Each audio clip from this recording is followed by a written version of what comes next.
Do you want a new set of armour that's affordable, arrives super fast from Europe, and also supports Ukrainian armourers at the same time? Then use code MOLLY at medievalextreme.com for free express shipping. So where I said I don't want back, if I'm doing a head rip from the side, I want back, right? So I'm actually gonna try to slide into as much gap in there as I can to get that back, because they feel safe because they're upright, right? And that's important. So when I'm doing this, I'm actually gonna reach around the front as much as possible. And the reason I'm doing this is because I want to be able to turn them, right? And I can't turn them. He talked about this the other day. If I'm gonna set up a throw, I get it all locked in, I get wound up like a spring, and then I do the throw, right? It's much more powerful. This is the same thing. I wanna get in and I wanna get as much as possible, right? And I wanna use the hand. If I can just do the one hand, this is much better, and this hand actively pushes on the head. It's not grabbing. This is weak. Right? This is what people do, right? Because what this does to my body, you see how it kind of makes me hunch over them? This is weak.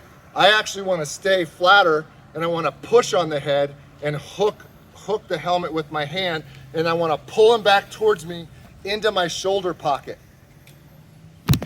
right? Does that make sense? So I'm reaching deep as I can, I'm getting here, and then I'm pushing on the head. I'm not doing this.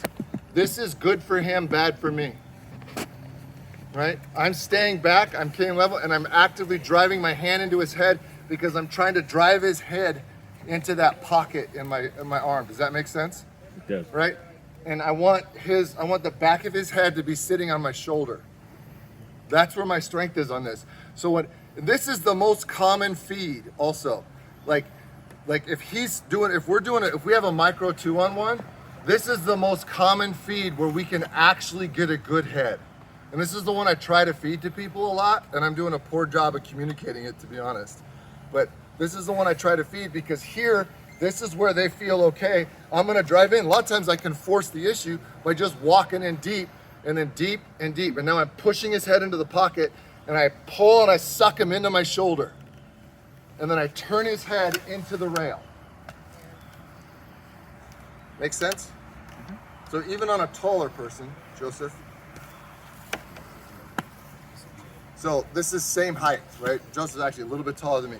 Same thing, if he's staying a bit flat, right? So I'm getting it from the side. I'm gonna reach and grab that helmet, and I'm pulling him into my shoulder, and I'm pushing that head into my shoulder. This is where I wanna get. Once I'm here, then I'm okay, right? Then I just actively turn that head into the rail. I'm just actively walking him right down like that. Make sense? You guys good? You want to try it now? Yes. Okay. Yes. 1, 2, 3. Do you like the look of our team's custom activewear? Are you in need of some of your own for martial arts and fitness training? Then look no further than xmartial.com. Stand out from the crowd with your own badass design. X-Martial offer high quality rash guards, spats, training shorts and more. Perfect for wearing underneath your sword fighting protective gear. Featuring highly durable and flexible materials, offering full range of motion while keeping form-fitting and highlighting your well-earned gains. There are dozens of amazing designs already on offer on their website. Check them out for yourself using the link in the description and use our code STEELWOLF for 10% off your next order at xmartial.com.